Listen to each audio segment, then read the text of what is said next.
महाराष्ट्रात वसुबारस दिवाळीचा म्हणजे दीपोत्सवाचा पहिला दिवस असतो. वसुबारसपासून दिवाळीला खरी सुरुवात होते. भारतात दिवाळी हा सण खूपच प्रसिद्ध आहे. विविध राज्यात आपापल्या पारंपरिक पद्धतीने आपल्या संस्कृतीला धरून दिवाळी साजरी केली जाते. महाराष्ट्रात दिवाळी साजरी करण्यासाठी प्रथा पूर्वीपासून चालत आलेली आहे. महाराष्ट्रात बहुतांश भागात वसुबारस हा दिवस साजरा केला जातो. वसुबारस म्हणजे काय? गायी गुरांबद्दल कृतज्ञता व्यक्त करणारा हा दिवस अश्विन कृष्ण द्वादशीला म्हणजेच वसुबारस साजरा केला जातो. या भागात काही भागामध्ये गोवत्स द्वादशी असे देखील म्हटले जाते.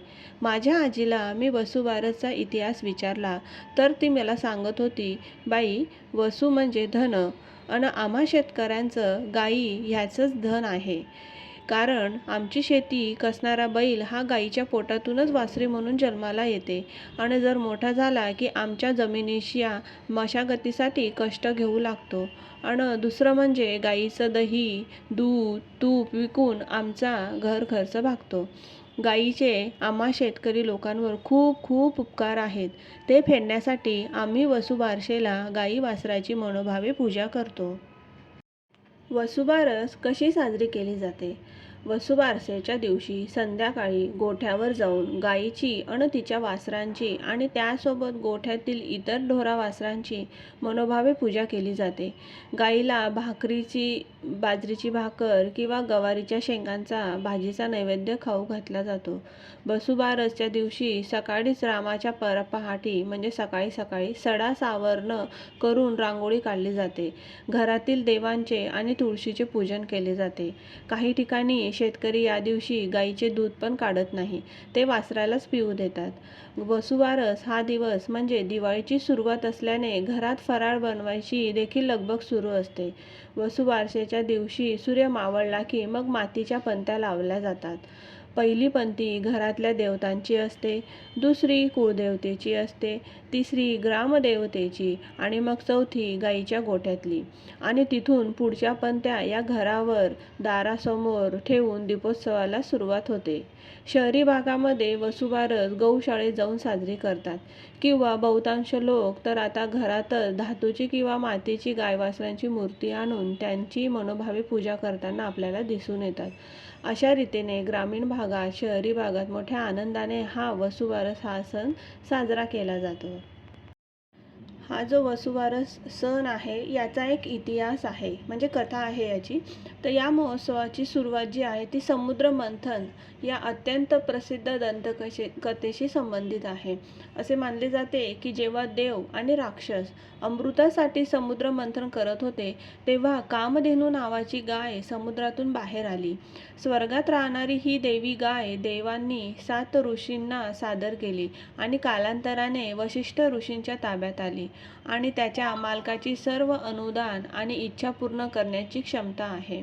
असे मानले जाते की वसुबारसाच्या दिवशी गायीकडून विष्णूच्या रूपाने चैतन्य भरलेल्या फ्रिक्वेन्सीचे ऊर्जस्सन होते. म्हणून जे गायीची पूजा करतात ते विष्णूने त्याच्या गायीच्या प्रकटीकरणाद्वारे उत्सर्जित केलेल्या या फ्रिक्वेन्सी शोषून घेऊ शकतात. या दिवशी काही लोक ब्रह्मचर्य देखील पाळतात. या दिवशी काही भक्त लोक दिवसभर उपवास करून रात्री पूजा करून व्रत सोडतात. त्याचबरोबर या व्रतामध्ये गहू आणि दुग्धजन्य पदार्थ वापरण्यास सक्त मनाई आहे. या दिवशी भक्त लोक श्रीकृष्णाच्या नावाचा जप करतात, मंत्र आणि त्याला समर्पित श्लोक पाठ करतात. तसेच ज्या जोडप्यांना मुलं होण्याची इच्छा आहे ते या दिवशी उपवास ठेवतात आणि आई देखील आपल्या मुलांसाठी या दिवशी उपवास ठेवते. नंदिनीला प्रार्थना करतात की त्यांना मुलांसह आशीर्वाद द्या. या व्रताला नंदिनी व्रत देखील म्हणतात. आता ग्रामीण भागामध्ये वसुबारस या दिवशी गाईला स्नान घातले जाते, तिला नवीन उपकरणांसह सुशोभित करतात. त्याचबरोबर गाईला नवीन कापड अर्पण केले जाते.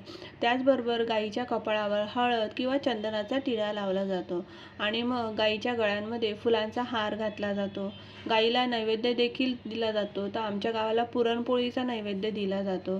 तसेच गाईला गहू आणि अंकुर यापासून बनवलेले पदार्थ देखील खायला घालतात. अशा प्रकारे गावामध्ये वसुबारस या दिवशी गायीची पूजा करून तिचे आशीर्वाद घेतले जातात. पण आता शहरामध्ये गाईला म्हणजे गायी अशा उपलब्ध नसतात किंवा गोठा असेल तर तिथं देखील गाईला काही चपाती वगैरे ते खायला देत नाही. म्हणजे आपल्याकडचं आपण जर घेऊन गेलो तर ते देत नाही.